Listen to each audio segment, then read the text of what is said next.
Hi, everybody. So, my name is Sandra Alexander with Autism, the Spiritual Approach to Intervention. And I'm here with Kim Siemers today. And I'm going to let Kim introduce herself.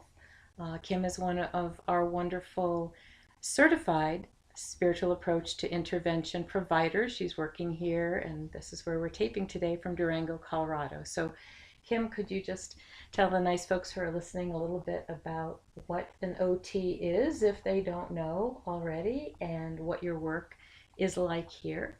And if you'll also share with us what your work felt like before SAI and why you felt like you needed just a little bit more in the way of tools to make things work out the way you wanted Okay. them to. So I've been an occupational therapist for over 30 years, and I've worked with all sorts of different folks. I tend to work more with children and families, though I enjoy that the best. And what an occupational therapist does is to help persons who children, adults who have difficulty doing things in their daily life, help the people that work with them or live with them understand maybe ways that life can be easier, and then actually working with the people or the kids themselves and helping develop strategies to help them function better in their daily life. And so right now I work in a school, a private school, and I've had I've had a lot of certifications and extra hours of training, lots and lots and years of doing things like that. I love learning new things. Um, and as therapists, we sometimes get into a treatment mode where we apply the treatment technique, and the technique is there, but something's missing. Something's not quite there. And the spiritual approach to intervention has given me that extra tool as a way to connect with the child or the family in a different way, and then use my other treatment techniques on top of that. Because a person is just not like a body or a brain. You need to make that connection, that intimate connection, I found, for things for your treatment to work. Right. Well, So, that's a great explanation. And Kim and I met when I was here in Durango doing a presentation about SAI, and we connected right away. And so Kim jumped right in and took the 10 classes that it takes to become certified. And what I love, Kim, about our working together is um, from the very beginning, you helped me understand more about how we're integrating SAI. I always knew when I came up with this four-step process that I'm sure all of you have learned more about in your other adventure around our website. But I knew that we needed to integrate SAI. SAI couldn't stand alone any more than a mind intervention can stand alone or a body intervention can stand alone, treating the whole child, the whole person. But what you helped me understand is exactly how that integration can actually happen. Because we've been doing this for about 3 years, and so you really helped me understand that. And what I love about the way you helped me is through your stories about working with the kids. So you're kind of, if I pictured it right when you were explaining it to me, you're kind of like on the floor, right? Literally, mm-hmm, or mm-hmm, little chairs and tables, mm-hmm, right? mm-hmm. With kids, what age? Birth to fifth grade. Yeah, there you So, go. yeah. Yeah. So, do you, I don't want to put you on the spot, but I mean, do you have kind of in the forefront of your mind one of the kids? We'll change names, of course, but one of the kids that you've worked with that you maybe one of the first that you started integrating SAI, and kind of what that looked like before and kind of after?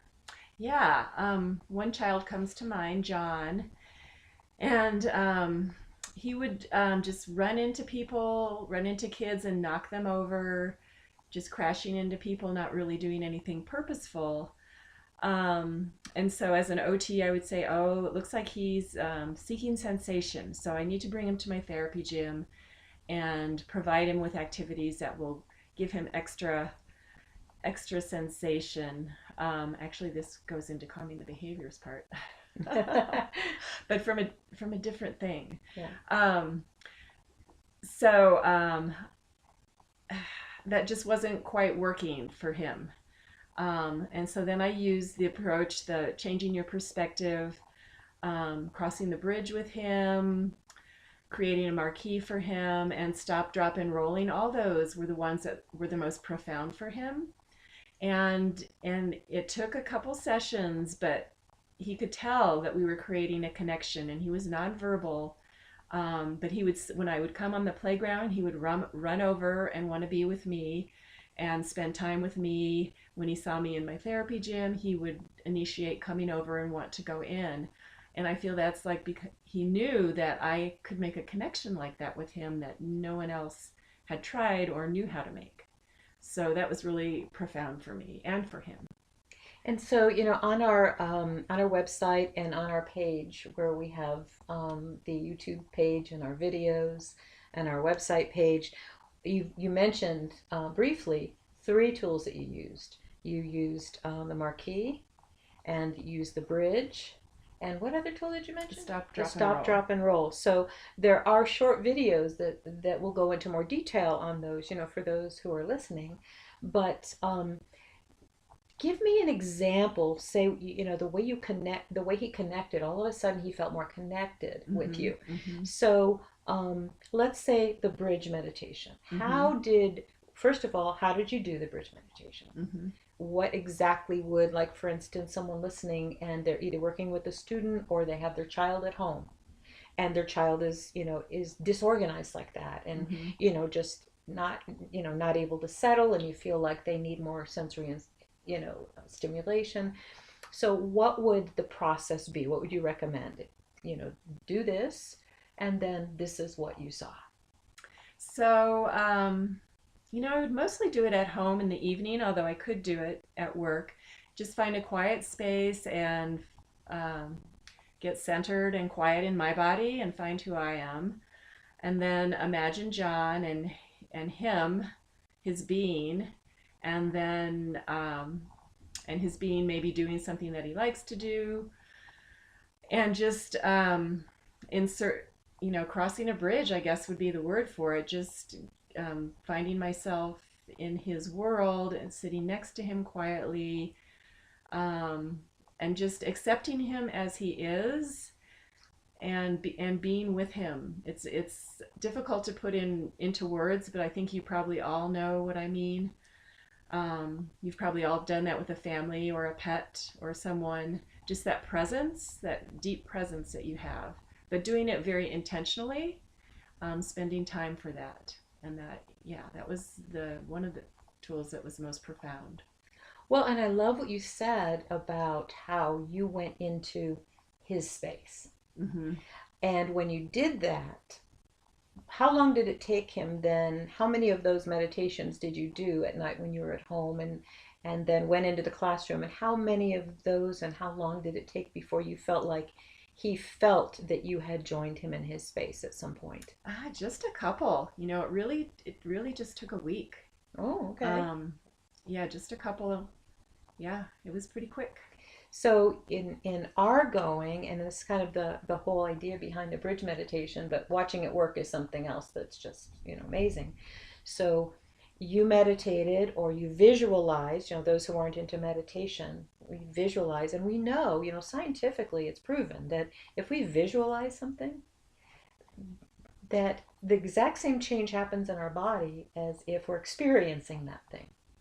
And we know that from, like, bad dreams, when we have like that adrenaline rush and we're seeing something that really isn't happening, right? Right. So it's kind of like Yeah. the same thing. Yeah. So you went into his world, which maybe not too many people have ever done before. Yeah. I'm pretty sure. Yeah. And then when he would come in the gym, that space that I have a feeling in my body that comes with that. And when he would come in to play with me, I would hold that space as well. Just an extra, again, wordless awareness of him and allowance of him in that space, like a nonverbal communication. So is it what I'm hearing you say then it's almost a nonverbal acceptance Yes, yeah, of who yeah, he is and where he yeah, is. yeah. And that doesn't mean we're accepting their inappropriate behavior. No, no. But so if I'm understanding it right, then you're in accepting him. And sometimes, I mean, I've been in early childhood for a lot of years, so I'll be the first one to say that when I've worked with kids in the past, the way I learned this is by doing it wrong first, by not really recognizing this, and so being in their space, taking up that space, and feeling like, what can I do to solve this problem? What can I do to solve this sweet kid's problems? Because that's my responsibility, is just to solve this problem and for him, so that he can be happier and more accepted. Um, but when we're thinking solving the problem, then I mean, for me, I'm just speaking for myself. I was inadvertently seeing the child as a child with a whole lot of problems, Right, right. and and wanting to go in and fix those. If I'm right, I'm hearing you say you're going in there, just, that in that there are challenges to meet, but at the same time you're going in with a complete open arms acceptance, Mm-hmm. and to accept the next step for whatever it's going to look like. Yeah, Yeah. yeah. Kind of like when you would go see an infant in their beauty and you would just, be with that. You wouldn't have any expectations and nothing would be wrong or right. Just the presence, the open presence of that. Oh, I love that. And Yeah. I never even thought about it that way. Mm-hmm. And it's certainly not in the book that way, of visualizing the child. Imagine doing that. So is that maybe just something that we can recommend? Yeah. As if you're comfortable as a parent or as an educator in visualizing that bridge and going over that bridge and being with the child in their space, number one. And then number two, this extra tool that you're throwing in here is really amazing, is imagining that child as that perfect infant that emerged. And Mm-hmm. at that Mm-hmm. moment where Mm-hmm. you were accepting that infant in its total perfection, Mm-hmm. um, before we started to live life, and started growing into the, imperfect human beings we are, with all of us, our challenges that we have to meet. But what an amazing visual that is, when you're in the child's presence, and they pick up on it, don't they? Yes, they do. Oh, totally. They Yeah. pick up on it. Yeah. Yeah. Yeah. Because you can see this child's behavior with other people who aren't thinking the same way or being, actually what I mean, being the same way. Yeah. Yeah. He gives them a run for their money. I just, it's one of the reasons I got into this work, and I bet you did too, is these kids are so challenging at times, and yet they are so incredibly special, and they Mm-hmm. are so Mm-hmm. incredibly gifted and intuitive. Mm-hmm. And so that's one of the things that we're working on here, is that little tiny shift we can make inside of ourselves. They're going to pick up on it, Yeah. and in a big way.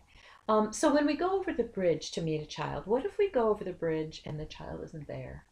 What do we make of that? I mean, because obviously in a visual, um, I don't know if those listening realize this, but if we imagine going over that bridge into the child's space and we can't find them, Mm-hmm.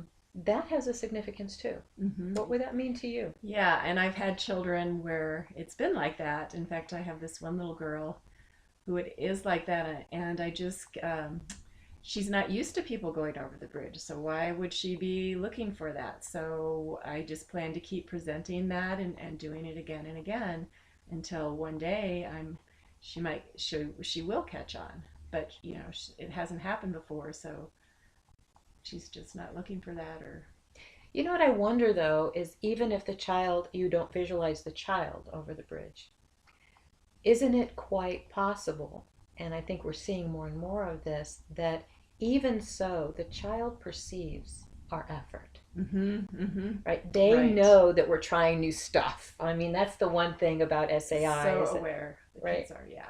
Yeah, and so it's like, oh, well, what is she up to? What is she Right. doing? This is kind of different. Right. And at first, that might get a little pushback. Mm-hmm. Mm-hmm. But in general, your child or the child that you're educating really starts to see that, wow, they're instead of them trying to make me comply, first they're trying to kind of get me.